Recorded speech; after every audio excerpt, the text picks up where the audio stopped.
Hello everyone, কেমন আছেন সবাই? আশা করছি ভালো আছেন। ২০২৪ সালে ঢাকা থেকে সিলেট, আবার সিলেট থেকে ঢাকাতে বিমানের মাধ্যমে যখন আমরা আসতে চাইব, তখন আমাদের বিমানের টিকিটের দাম কত পড়বে সেটা আজকের এই ভিডিওতে আমরা আলোচনা করব। ভিডিওর মাধ্যমে আপনাদেরকে দেখিয়ে দেব বর্তমানে ঢাকা টু সিলেট, আবার সিলেট টু ঢাকার বিমানের যে আপ ডাউন টিকিট, মানে রাউন্ড ট্রিপের যে টিকিট রয়েছে, এই টিকিটের বর্তমানে প্রাইস কত।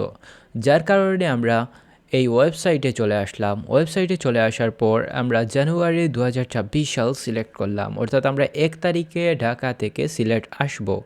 আবার ৪ জানুয়ারি সিলেট থেকে আবার ঢাকায় ব্যাক করব। এইরকম আমরা যদি আসতে চাই বা আমাদের একটা প্ল্যান হয়, তাহলে আমরা কত টাকা বিমানের টিকিটের দাম পড়বে সেটা চলুন এবার দেখে নেওয়া যাক। আমরা সার্চ বক্সে ক্লিক করে দেওয়ার সাথে সাথে কিছুক্ষণ ওয়েট করবে, অ্যান্ড কিছুক্ষণ ওয়েট করার পর আপনারা এখানে দেখতে পারবেন যে কত টাকা বর্তমানে ঢাকা টু সিলেট এবং সিলেট টু ঢাকার বর্তমানে টিকিটের প্রাইস।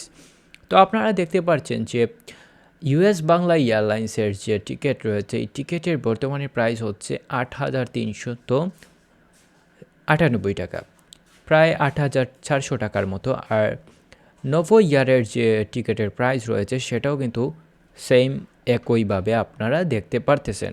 তবে দুপুরের টিকিট এবং দুপুর ২টা, দুপুর ৩টা, রাত ১টা বিভিন্ন টাইমে কিন্তু বিভিন্নভাবে বিমানের টিকিটের যে প্রাইস রয়েছে সেটা কিন্তু কম বেশি হয়ে থাকে। আপনারা দেখতে পারতেছেন নভো ইয়ারের বেশ কয়েকটি টিকিটের প্রাইস কিন্তু সেম রয়েছে এবং ইয়েস বাংলা এয়ারলাইন্সের সেম টিকিটের প্রাইস আপনারা দেখতে পারতেছেন। আবার দেখা যাচ্ছে যে বাংলাদেশ বিমান এয়ারলাইন্সের যে টিকিটের প্রাইস কিন্তু একই ৮,৪০০ টাকার মতো সেম টিকিটের দাম রয়েছে। অর্থাৎ আপনারা যদি ঢাকা টু সিলেট, আবার সিলেট টু ঢাকার আপ ডাউন টিকিট কিনতে যান অনলাইন থেকে, তাহলে কিন্তু আপনাদের কাছ থেকে এই যে ৮,৪০০ টাকার মতো আপনাদের বিমানের টিকিট প্রাইস পড়বে। এখন আপনারা কখন, কয়টার সময় টিকিটের প্রাইস বা টিকিট কাটবেন সেটা আপনাদের বিষয়। আপনারা দেখতে পারতেছেন সবগুলো টিকিটের প্রাইস কিন্তু সেম রয়েছে।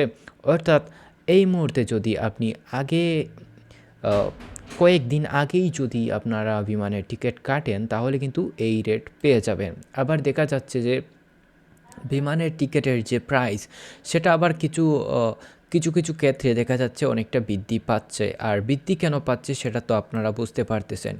কোনো সকালের যেসব টিকিট রয়েছে সেগুলোর কিন্তু দাম প্রচুর পরিমাণে বেশি হয়ে থাকে, কেননা বেশিরভাগ মানুষ ট্যুরিস্টের কারণে বা বিভিন্ন কারণে কিন্তু টিকিট কেটে থাকেন।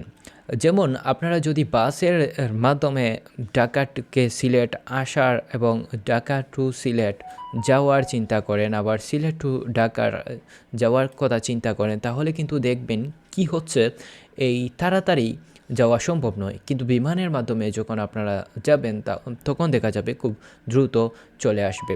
বিশেষ করে যে সমস্ত মানুষের টাইম একেবারে শর্ট টাইম, তারা কিন্তু এই বিমানের টিকিটের মাধ্যমে ঢাকা টু সিলেট, সিলেট টু ঢাকার আপ ডাউন টিকিটের প্রাইসগুলো নিয়ে থাকেন।